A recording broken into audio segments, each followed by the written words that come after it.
이 새벽 우리에게 주신 하나님 말씀은 로마서 2장 1절에서 16절까지의 말씀입니다.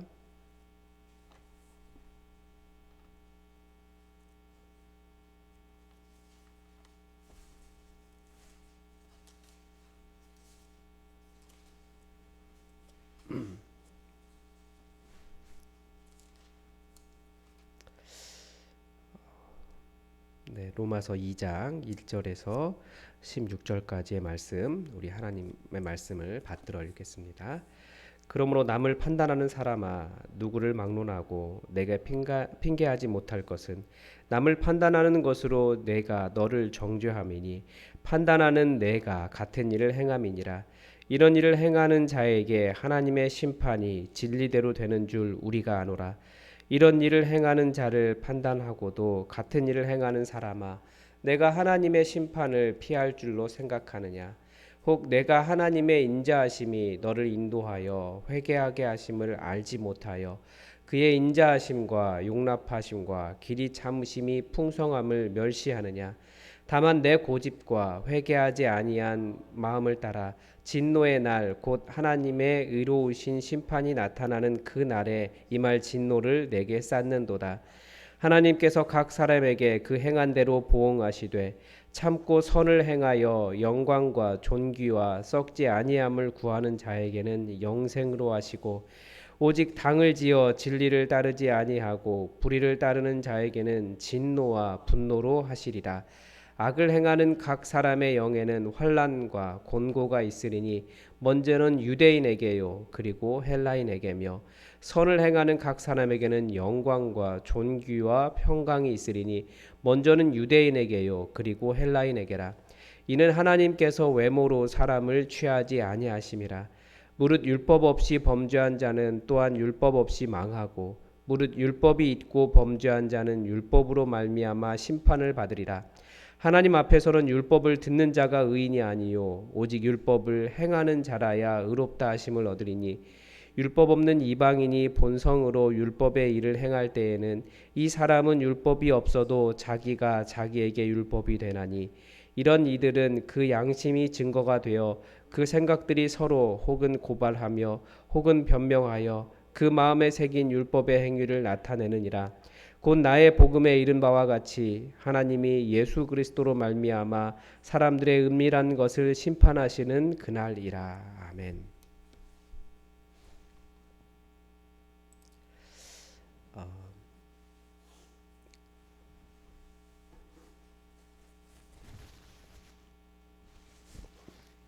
지난 주간 참여했던 세미나는 저에게 참 많은 도전을 주었습니다.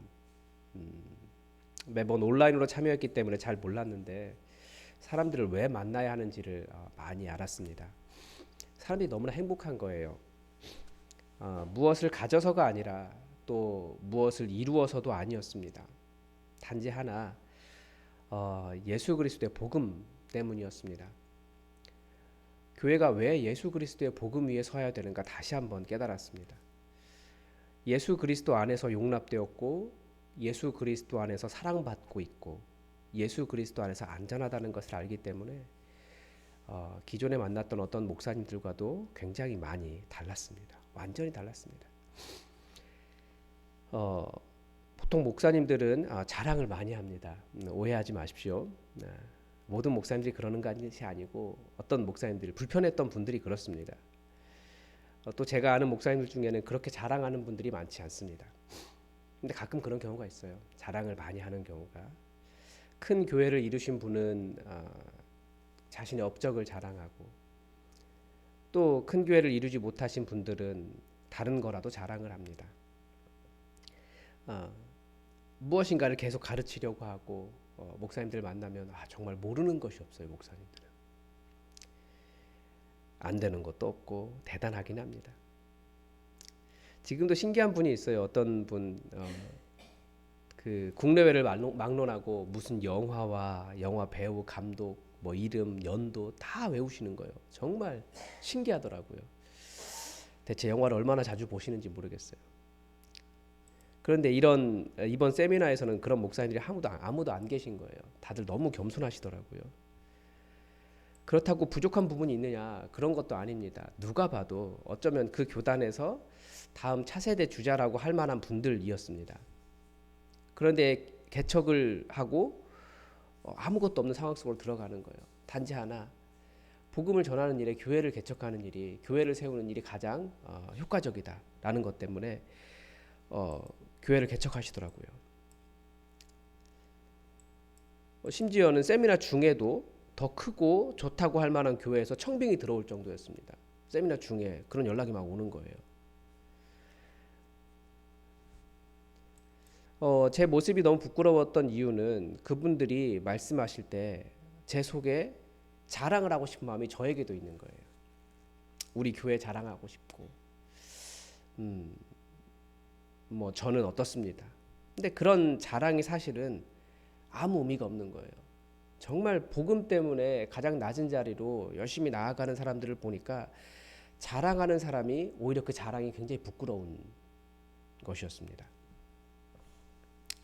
왜냐하면 복음은, 예수님의 복음은 우리를 예수님께서 죽으셔야 할 만큼 죄인이라고 고발하기 때문에 그렇습니다. 얼마나 부자냐, 얼마나 권력이 있느냐, 어떤 지식이 있느냐, 어떤 학위가 있느냐, 어떤 인종이냐, 어떤 업적이 있느냐, 이런 것들 자랑하는 것 복음 안에서 너무나 부끄러운 일입니다.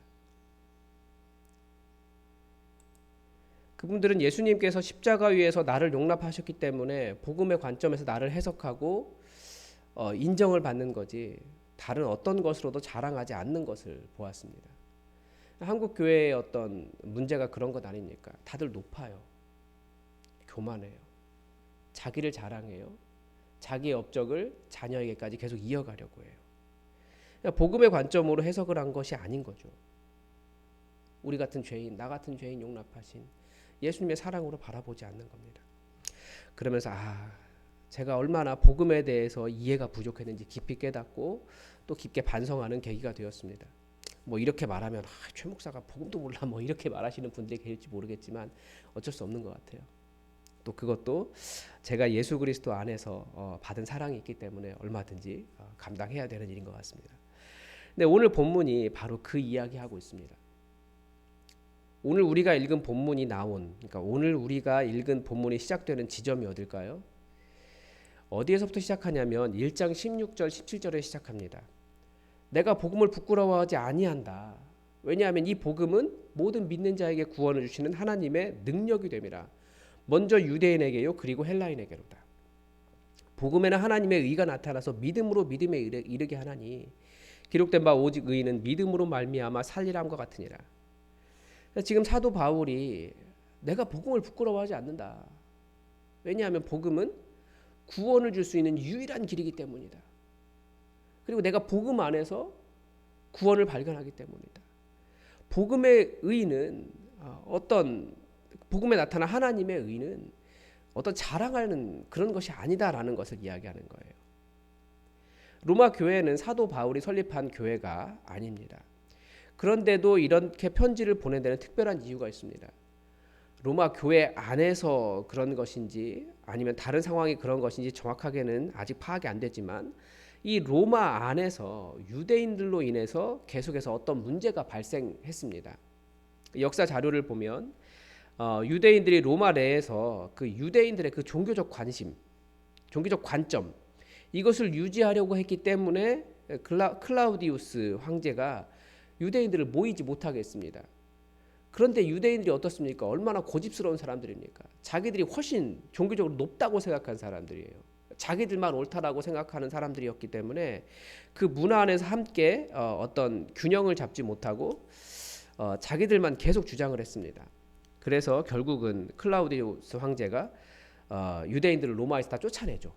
추방합니다. 그게 사도행전 18장에 보면 브리스길라와 아굴라가 글라우디오의 추방 때문에 로마에서 왔다라고 하는 기록이 그 내용입니다. 유대인들이 다 쫓겨나요.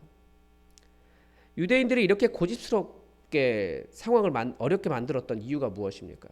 유대인들의 자부심이었거든요. 자기들이 하나님의 백성이라는 자부심이었어요. 그래서 다른 사람에 대한 배려도 없었고 매우 고집스럽게 자기들의 방식만을 고집을 했습니다. 자기들이 그렇게 하여야 구원을 받을 수 있다라고 생각한 겁니다. 그런데 그런 모든 자랑이, 자부심이, 신앙에 대한 고집이 그들을 구원받게 했을까요? 더 싸운 사람들 만들었어요. 그러니까 사도 바울이 나 복음 부끄러워하지 않는다. 얼마든지 싸우지 않아도 된다라는 거예요. 복음 때문에. 복음의 구원은 그렇게 자기를 계속 고집해야지 구원받는 것이 아니기 때문이다. 얼마든지 나를 내려놓고도 그 믿음이라고 하는 의 때문에 구원받는 일이기 때문에 나는 복음을 부끄러워하지 않는다. 헬라인이든 유다인이든 그 얘기하는 겁니다. 유대인들이 자신들이 가진 선민의식이나 종교적 완고함 때문에 구원을 받는 것이 아니라 그들에게 구원을 주시는 복음, 예수 그리스도께서 구원하신 그 복음 때문이다. 그 얘기한 겁니다. 그러니까 유대인들은 종교적인 완고함이 구원을 준다고 주장하지만 구원은 예수님의 복음에 있기 때문에 복음을 부끄러워하지 않습니다. 그 얘기한 겁니다. 다른 방향으로 이제 유대인들의 문제가 있다면 또 다른 문제는 헬라인들의 문제였습니다. 바울이 지금 얘기하면서 복음을 부끄러워하지 않는다라고 할 때 유대인 말고 헬라인들을 이야기합니다. 헬라인들은 구원이 어디서 나온다고 이야기할까요? 그들은 깨달음, 지식에서 나온다고 주장을 했습니다. 그러니까 우리 시대로 말하면 좀 알아야 된다 이런 말일 거예요. 그래서 더 싸운 거예요. 예수 그리스도의 의는 우리를 죄인이라고 고발하기 때문에 가장 큰 죄인이라고 고발하기 때문에 싸울 이유가 없어요. 그런데 싸워요. 이런 말이죠. 여러분 박사학위가 있으면 더 구원을 잘 받을까요? 박사학위 때문에 구원받습니까? 복음은 그렇게 이야기하지 않아요. 복음 안에서는 다 죄인만 있어요. 그래서 사도 바울은 난 복음을 부끄러워하지 않는다. 왜냐하면 유대인이건 헬라인이건 다 예수 그리스도의 그 십자가의 공로 때문에 구원받기 때문이다. 이 전제 아래서 지금 그 다음 이후에 오늘 본문, 내일 본문까지 계속 이야기하는 겁니다. 다들 다른 거 자랑해요. 교회가 왜 싸웁니까? 복음 이후에 그 복음 이외에 다른 것을 계속 이야기하고 주장하기 때문에 그렇습니다.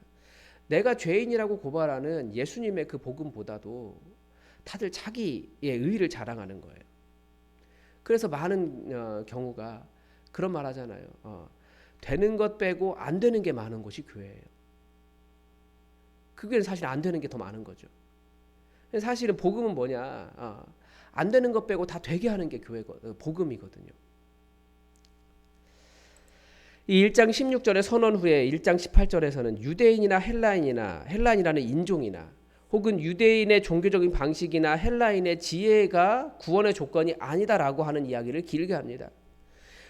왜냐하면 모든 사람들은 다 유대인이건 헬라인이건 다 하나님의 진노 아래 있는 죄인일 뿐이다. 다 하나님의 진노 아래 있다라는 거예요. 왜 다 하나님의 진노 아래 있습니까? 하나님의 진노를 일으키는 불의와 모든 경건하지 않음, 그 하나님 없는 삶이 모든 사람들에게 있기 때문에 그렇습니다. 그건 유대인이건 헬라인이건 똑같다라는 거예요.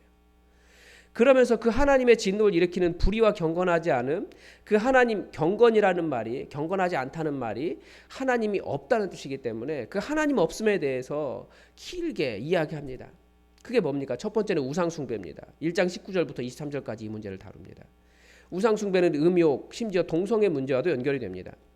이것이 24절에서 27절까지 나옵니다. 그리고 그 우상숭배는 하나님을 마음에 두기 싫어하기 때문에 하나님께서도 그들을 내버려 두실 때 어떤 문제가 발생하는지 28절에서 32절까지 설명을 합니다. 그리고 오늘 본문 이어지는 거예요. 어떤 사람들은 다른 사람들을 판단합니다. 자기가 다른 사람들을 판단할 수 있는 수준의 사람이라고 생각하기 때문에 그렇습니다. 그런데 그 사람이 바로 복음을 모르는 사람들이라고요. 복음을 모르기 때문에 판단한다는 거예요. 왜냐하면 복음은 뭐라고 말합니까? 그 판단하는 사람이 가장 큰 죄인이라고 말한다는 겁니다. 그런데 대체 누가 누구를 판단하냐라고 지금 사도 바울이 이야기하는 거예요. 그 판단 받는 사람에 대해 하나님 판단 받은 사람에 대해 뭐라고 이야기하냐면 하나님께서 그 모든 풍성하신 모든 인자하심과 용납하심과 길이 참고 계시면서 하나님께서 역사하고 계시는데 네가 하나님보다 더 크다는 말이냐? 지금 사도 바울이 그렇게 이야기하는 겁니다. 그래서 여러분 혹시 답답해 보이는 사람이 있으십니까? 4절에서 이렇게 말해요. 혹 네가 하나님의 인자하심이 너를 인도하여 회개하게 하심을 알지 못하여 그의 인자하심과 용납하심과 길이 참으심의 풍성함을 멸시하느냐. 그러니까 하나님께서 판단하시지 않고 그렇게 참으신 사람은 그 답답한 사람이 아니라 바로 너다. 너 회개하게 하시려고 하나님께서 그렇게 오래 참고 계시는 거다. 그런데도 네가 다른 사람 계속 판단하느냐? 그러면 너는 하나님의 심판의 날에 그 심판의 진노를 쌓아가는 사람일 뿐이다. 오히려 더 무시무시한 경고를 하고 있는 겁니다. 6절에서 11절은 유대인이건 헬라인이건 그렇게 중요한 것이 아니고 참고 선을 행하며 영광과 존귀와 썩지 아니함을 구하는 것이 더 중요한 것이다. 그 사람은 외모로, 하나님은 외모로 사람을 취하지 않으시는데 그 외모가 무엇이겠습니까? 헬라인이나 유대인이나 혹은 자기가 이룬 어떤 선이나 자기가 이루었다고 하는 업적 때문에 다른 사람 판단하는 것이나 이런 것들이 바로 예수 그리스도, 사람을 외모로 취하지 않으시는 그 하나님을 모르고 복음이 어떠한 죄인들을 용납하셨는지, 용납받은 죄인이 정말 자기가 받은 긍휼을 모른다라고 하는 것을 가르쳐 주는 겁니다. 가장 중요한 것은 16절의 선언처럼 예수 그리스도의 복음인 거예요. 우린 예수 그리스도 안에서 용납받고 예수님께서 우리를 용납해 주신 사람인데 내가 그것을 닮아가지 못하면 그게 바로 복음을 정면으로 거스르고, 오늘 본문이 경고하는 것처럼 하나님께서 모든 진노를 6절에서 내 고집과 회개하지 아니한 마음을 따라 진노의 날, 곧 하나님의 의로우신 심판이 나타나는 그날에 임한 진노를 쌓는 것밖에 되지 않는다라는 거예요. 내일 본문에서 나오겠지만 여러분, 사도 바울의 이 답답함이 느껴지십니까? 사람들이 자랑이 많아요. 남을 쉽게 비판하고 자기 높다면서 다른 사람 구별하고 구분하고 그러면서 계속 싸우더라는 거예요. 로마 교회는 싸운 거예요. 다 자기 높다고, 안다고, 내가 유대인이라고, 내가 완전하다고. 근데 그런 교만함들이 다 예수 그리스도 안에서 용납받는 이 복음을 모르기 때문이다라는 거죠. 우리가 교회 안에 들어와 있다라고 하는 사실은, 다시 말씀드리지만 예수님이 죽으셔야 할 만큼 우리가 가장 큰 죄인이라는 사실을 보여줄 뿐입니다. 그렇게 큰 죄인이고 동시에 그렇게 큰 은혜를 받았으면서 대체 누가 누구를 정죄하냐? 그러지 말아라. 오늘 본문이 그 얘기합니다. 겸손해야 되는 거죠. 큰 교회 다니면 좋은 그리스도인일까요? 다 알죠. 더 중요한 건 큰 교회 다니는, 어디에 소속되었느냐 이게 아니고 변화된 선한 삶이 더 중요합니다. 교회에서 오히려 복음에서는 예수님의 그 크신 용납하심 이외에 다른 무엇인가를 자랑하는 것이 부끄러운 일이라는 것을 깨달아야 됩니다. 우리는 또 예수님 때문에 괜찮습니다. 예수님 때문에 조금 연약해도 괜찮습니다. 예수님 때문에 상황이 조금 미천해도 괜찮습니다. 이미 우리는 엄청난 사랑을 받고 있기 때문에 그렇습니다. 그 예수님의 사랑을 모르는 사람들이나 복음을 부끄러워하고 복음 아닌 것을 강조하고 자랑합니다. 반드시 그것이 있어야 된다라고. 절대 그렇지 않습니다. 복음이 오히려 더 많은 것을 용납하고 용서하고 이해하게 하고 하나님을 기대하게 하고 나 같은 죄인마저 구원하신 예수님의 일을 꿈꿀 수 있게 합니다. 우리가 복음 위에 바로 선, 복음을 깊이 깨달은 그런 교회, 복음의 넓고 풍성함을 제대로 아는 사람들 되기를 바랍니다. 오늘도 하나님의 뜻이 우리에게 이루어지기를 주기도문으로 기도하겠습니다. 하늘에 계신 우리 아버지, 아버지의 이름을 거룩하게 하시며 아버지의 나라가 오게 하시며 아버지의 뜻이 하늘에서와 같이 땅에서도 이루어지게 하소서. 오늘 우리에게 일용할 양식을 주시고 우리가 우리에게 잘못한 사람을 용서하여 준 것 같이 우리 죄를 용서하여 주시고 우리를 시험에 빠지지 않게 하시고 악에서 구하소서. 나라와 권능과 영광이 영원히 아버지의 것입니다. 아멘. 다 함께 오늘도 하나님의 뜻이 우리에게 이루어지기를, 우리 교회가 복음 위에 바로 선 겸손한 교회가 되기를 함께 기도하시겠습니다. 그리고 계속해서 우리 청년부 주일 3부 예배 위해서 기도해 주십시오. 또 이번 주에 운영위원회가 있습니다. 평안한 가운데 교회의 미래를, 또 교회가 결정해야 될 일을 잘 결정하고, 그리고 하나님의 교회가 풍성해서 살아나는 그런 교회, 우리 운영위원회에서부터 함께 고민하고 또 기도할 수 있도록 여러분 기도해 주십시오. 다 함께 기도하겠습니다.